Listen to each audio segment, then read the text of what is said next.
శ్రీరామనవమి రోజు స్వామివారి కళ్యాణం తర్వాత నైట్ జాతర ఉంటుందని చెప్పారు. జాతర చూడడానికని వెళ్ళాము. చూడడానికి 2 కళ్ళు సరిపోవడం లేదు. మా ఊర్లో కూడా కళ్యాణం తర్వాత స్వామివారిని ఊరేగింపుగా తీసుకొస్తారు. ఇక్కడ కూడా అలానే ఉంటుందేమో అనుకున్నా కానీ అలా కాదు. మా సైడు శ్రీరామనవమి రోజు స్వామివారికి కళ్యాణం తర్వాత స్వామివారిని మాత్రమే ఊరేగింపుగా తీసుకొస్తారు. కానీ ఇక్కడ అలా కాదు.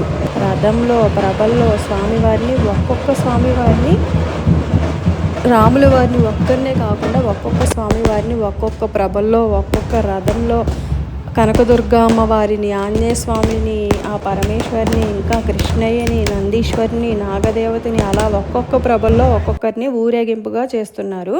ఇంత బాగా చేస్తారని మాకు కూడా తెలియదు. ఎందుకంటే మేము కూడా ఇక్కడికి రీసెంట్గానే వచ్చాం. ఎంతైనా కర్ణాటకలో ఫెస్టివల్స్ చాలా బాగా చేస్తున్నారు. ఇదంతా చూసిన తర్వాత మీరు కూడా అలానే అంటారు.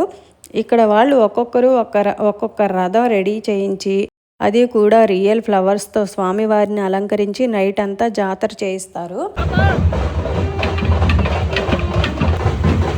2 ప్రభలు ఒకే చోట ఉన్నాయి. చూడండి ఎంత బాగున్నాయో. 2 కళ్ళు సరిపోవడం లేదు.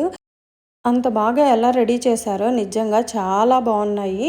అది ఒక్క ప్రభే కాదండి, ఈ ఒక్కటే కాదండి, ఇంకా చాలా ఉన్నాయి. లోపల ఇంకా చాలా ఉన్నాయి.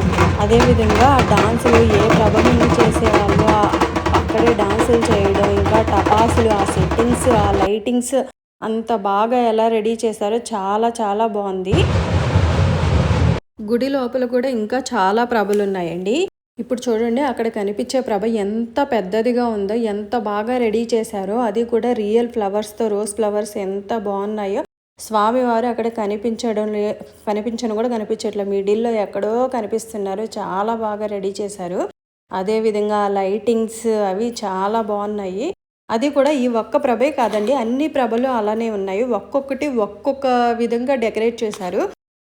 అన్ని ఫ్లవర్స్ ఎక్కడ తీసుకొచ్చారో, అంత బాగా రెడీ చేయడానికి ఎంత టైం పట్టిందో. అదేవిధంగా నా ఫేవరెట్ ఆంజనేయ స్వామి అయితే వచ్చేసారు. చూడండి చాలా బాగుంది. అదేవిధంగా ఆ గెటప్స్, ఆ డాన్సులు చాలా అంటే చాలా, ప్రతి ఒక్కటి డిఫరెంట్గా చాలా బాగా చేశారు. శ్రీరామనవమి ఇక్కడ ఇంత బాగా చేస్తారని నాకు తెలియదు. ప్రతి ఫెస్టివల్ ఇక్కడ ఇలానే చేస్తారేమో మేబీ.